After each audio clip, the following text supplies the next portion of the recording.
Salmo 18, versículo 36 a 42. Dice así la palabra del Señor: Ensanchaste mis pasos debajo de mí, y mis pies no han resbalado. Perseguí a mis enemigos y los alcancé, y no volví hasta acabarlos. Los herí de modo que no se levantasen. Cayeron debajo de mis pies, pues me ceñiste de fuerzas para la pelea. Has humillado a mis enemigos debajo de mí.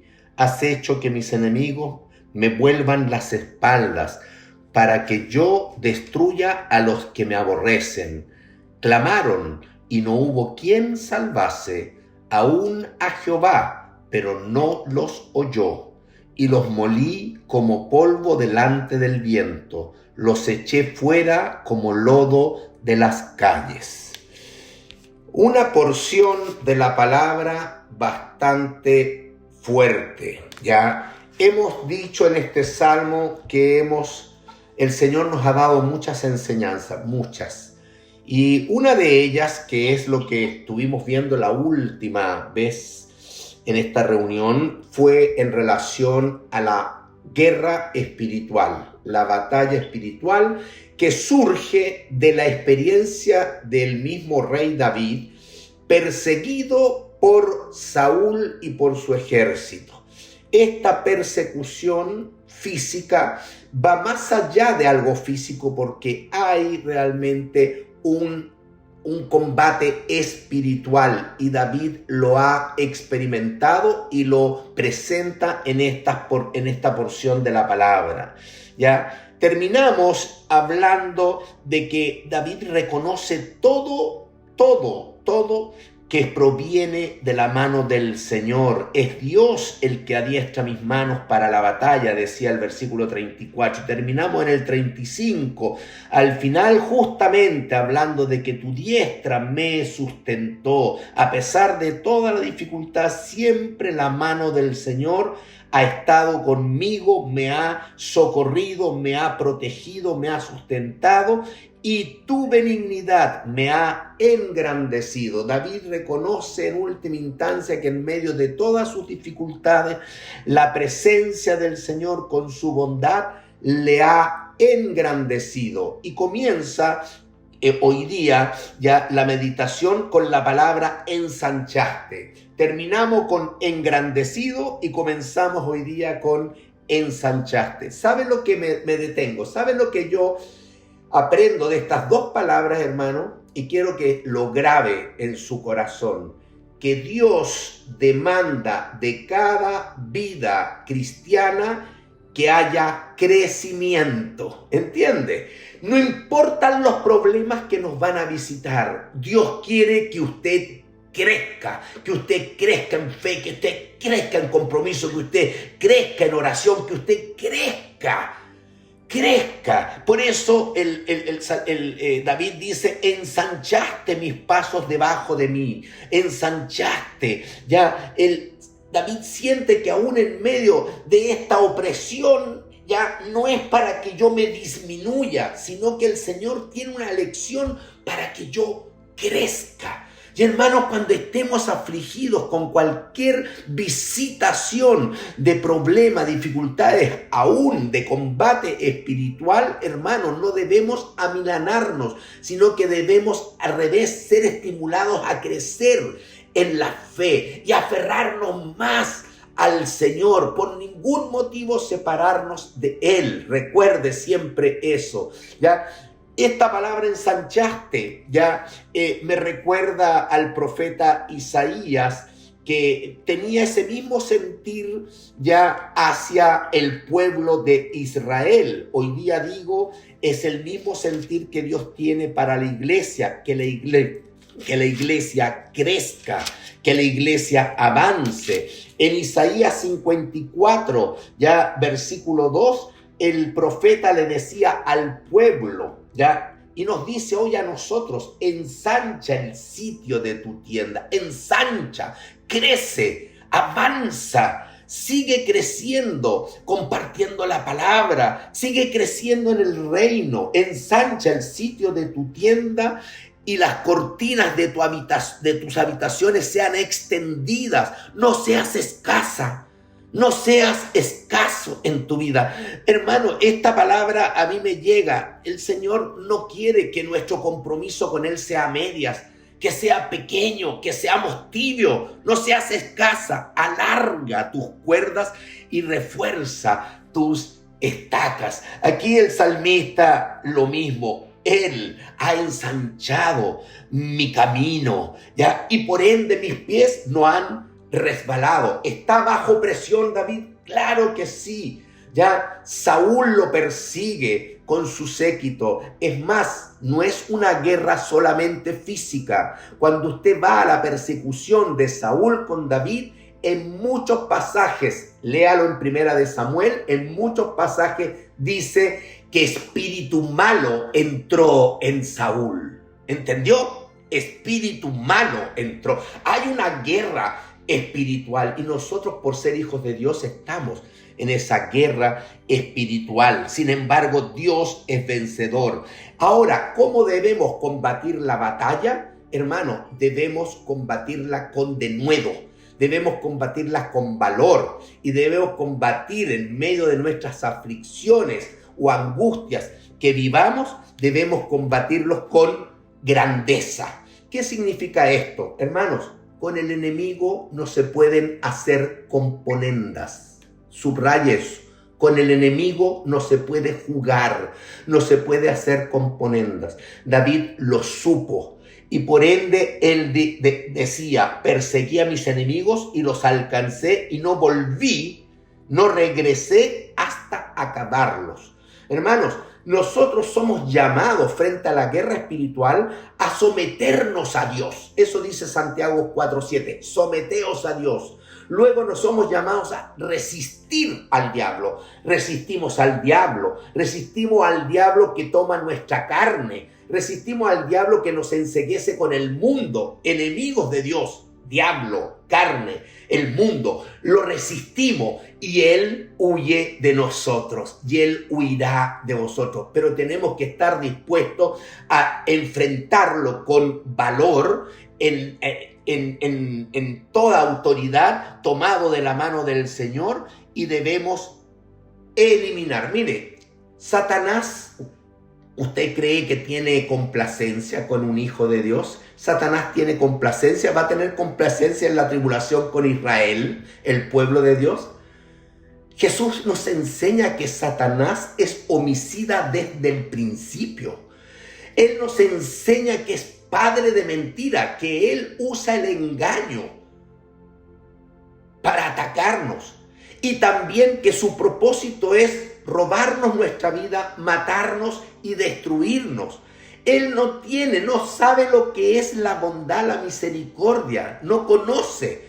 Por lo tanto, la batalla es encarnizada en ese sentido y un hijo de Dios debe entenderlo y debe tomar toda la armadura de Dios para resistir y acabarlo.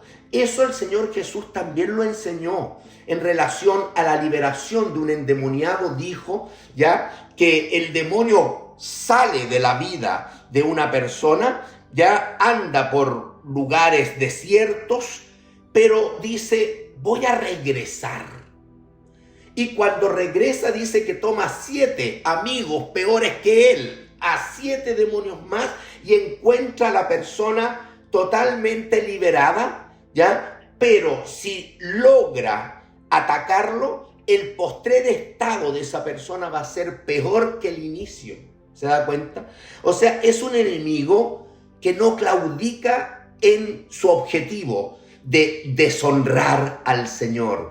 Y si tú lo entiendes y haces batalla espiritual con firmeza, tú estás glorificando al Señor. Si tú haces componendas con el enemigo, tú estás deshonrando al Señor. Parece fuerte lo que digo, pero hermano, esto está basado en la Escritura. Cuando Dios le dijo al pueblo de Israel que entraban a Canaán y que debían eliminar al amorreo, elimina a la amalecita, todo lo otro, y no cumplieron, tiempo después, esos enemigos se infiltraron. Y la gran razón por la cual el pueblo de Dios se fue dispersado es porque contaminó toda la tierra de Canaán con las malas prácticas de esos pueblos, ¿entienden? Entonces con el enemigo no hay que hacer componendas, ¿entiende, hermano? Ya hay que estar firme mirando al Señor y resistirlo, ya hasta acabarlo, dice aquí David en el versículo 37, dice, los herí de modo que no se levantasen, ya, que no vuelvan, porque son más peligrosos, ya, es una batalla a muerte, cayeron debajo de mis pies, pues es Dios quien me ciñó de fuerza, me ceñiste de fuerza para la pelea. Todo lo atribuye David a Dios, hermanos. Has humillado a mis enemigos debajo de mí, ¿ya? O el enemigo es humillado o usted va a ser humillado y va a deshonrar al Señor. ¿Quiere usted deshonrar al Señor? No. Queremos exaltarlo, Él se merece toda honra y toda gloria, debemos glorificarlo y también en medio de la batalla espiritual nuestra fe es probada en esto. Y no seamos como el pueblo de Israel que tuvo componendas con el enemigo y después un fracaso total. ¿Se entiende? Hermanos, dice aquí, has hecho que mis enemigos me vuelvan las espaldas. La batalla espiritual en nuestra realidad, en nuestra vida cotidiana, debe ser tan segura en Cristo que debemos provocar que el enemigo huya. Aquí los enemigos le dieron la espalda a David. Es decir, esto significa que salieron huyendo.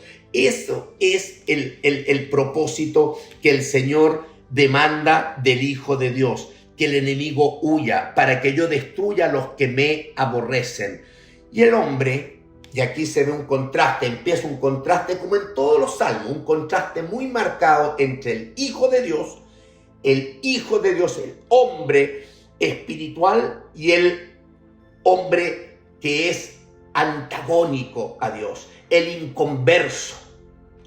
El Saúl, podemos decir, el que incluso llega a ser instrumento de Satanás, ¿entiende? Ese hombre está aborrecido por el Señor. Dios ama a toda su creación y Dios lo ha hecho todo. Pero hay hombres que han persistido en un antagonismo al Señor y Dios conoce su corazón y cuando Él ve que la maldad ya no tiene remedio, Dios cierra la puerta. ¿Se acuerda? En la época prediluviana, no hubo oportunidad para todos ya de ser salvos, pero llegó un momento en que Dios cerró la puerta del arca. Lo mismo nos enseña el Señor Jesús en la parábola de las 10 vírgenes, ¿ya? Hay 5 que no fueron prudentes y cuando llegan ya la puerta de la casa está cerrada y lo lamentaron. Entonces, hermanos, nosotros debemos tener discernimiento espiritual en esta batalla y ver cómo Dios ve la situación. Dios ama, pero Dios también ya aborrece y juzga al hombre obstinado en su pecado. Y ese hombre muchas veces pasa igual que nosotros por necesidades. Y cuando el hombre está en necesidad, ¿qué hace? Busca ayuda. Busca ayuda física, a lo mejor un amigo, un familiar, pero también busca ayuda más allá de lo físico, porque el hombre tiene un vacío espiritual. Así que el hombre nunca, por más que se anteponga a Dios, deja de ser religioso, porque su vacío lo impulsa. Y aquí vemos que estos hombres que toda su vida vivieron sin Dios y antagónicos a Dios, en momentos de desesperación, de angustia, clamaron. Ellos también buscan, pero buscan a sus dioses, que son ídolos muertos, por eso que no hubo quien salvase, ¿ya? Ellos buscan primeramente en su religiosidad, pero puede llegar un momento en que clamen a Dios. Y fíjense que ellos clamaron aún a Jehová, pero ¿cuál fue la respuesta de Dios? No los oyó. tan distinto de lo que uno ve en la Escritura hacia los hijos de Dios. Sus oídos están prestos para escuchar al necesitado. Sus oídos están prestos para escuchar a sus hijos. Pero aquí hay hombres que Dios conoce, que claman en su desesperación aún como última alternativa a Dios, y Él no los oye. Hermanos, mire, esto uno lo puede ver en la historia. Les voy a contar 2 o 3 casos. Por ejemplo, después del Imperio griego, ya se dividió el reino en 4 generales de Alejandro Magno, y 2 principalmente son muy relevantes en la historia. Unos se fueron hacia Egipto, hacia el sur, se llamaron los Ptolomeos, y otros se fueron hacia el norte, hacia Siria, y se llamaron los Seleucidas. Dentro de estos Seleucidas emergió un rey perverso, que llegó a ser una imagen del anticristo. Se llamó Antíoco Epífanes IV. ¿Ya? Ese hombre primero hizo guerra y trató de aniquilar a Israel. Se burló de Dios. Paró toda la práctica religiosa de Israel, los sacrificios. Sacrificó en el altar del holocausto un cerdo, lo que es una abominación. De ahí viene la palabra del Señor Jesús, refiriéndose a los postreros tiempos, con la venida del anticristo, advirtiéndole a su pueblo: cuando veáis en el lugar santo la abominación desoladora de que habló el profeta Daniel, hay que huir. ¿Se entiende? Esa abominación desoladora, en principio, fue ejecutada en menor escala por Antíoco Epífanes IV. En mayor escala lo será ejecutado por el anticristo. ¿Se entiende? Ese hombre fue juzgado por Dios. Ese hombre le vinieron muchas enfermedades, y una última enfermedad en la cual los dolores eran insoportables para este hombre, créame, ¿ya? Este hombre llegó a jurar que se iba a ser judío. ¿Entiende? Sí iba a ser judío, a los que había aniquilado, sí iba a ser judío, y que iba a proclamar el nombre de Dios en todas las naciones. La historia dice que eso no sucedió, porque Dios lo juzgó y murió de la peor forma. Ahí tiene un ejemplo, ¿ya? ¿Hay ejemplos bíblicos? Claro que hay ejemplos bíblicos. El mismo Saúl, en la pelea, el último capítulo de Primera de Samuel, en la pelea con los filisteos, él vio con sus ojos cómo los filisteos mataron a sus 3 hijos. ¿Cómo sentiría usted ver que matan a sus hijos? ¿Entiende? Y luego, cuando todo estaba perdido, ya él se echó sobre la espada. Se suicidó junto con su escudero. Así terminó Saúl. ¿Cómo terminó Herodes Agripa en Hechos de los Apóstoles? El hombre que persiguió a los cristianos, que los puso en la cárcel para atormentarlos, que fue el primero que asesinó a un apóstol, al apóstol Jacobo, hermano de Juan. El primer apóstol mártir fue Jacobo, hermano de Juan, por manos de Herodes Agripa. Puso en la cárcel a Pedro, pero un ángel del Señor rescató a Pedro. Y el mismo ángel del Señor dice en Hechos que vino ahí a Herodes Agripa, ¿ya? Y lo fulminó y murió comido de gusanos. Y el versículo que sigue dice: pero la palabra de Dios crecía más y más. Se ve el contraste, hermano. Se ve el contraste. Hermano, no se puede jugar con el Señor, no se puede jugar con el enemigo de Dios.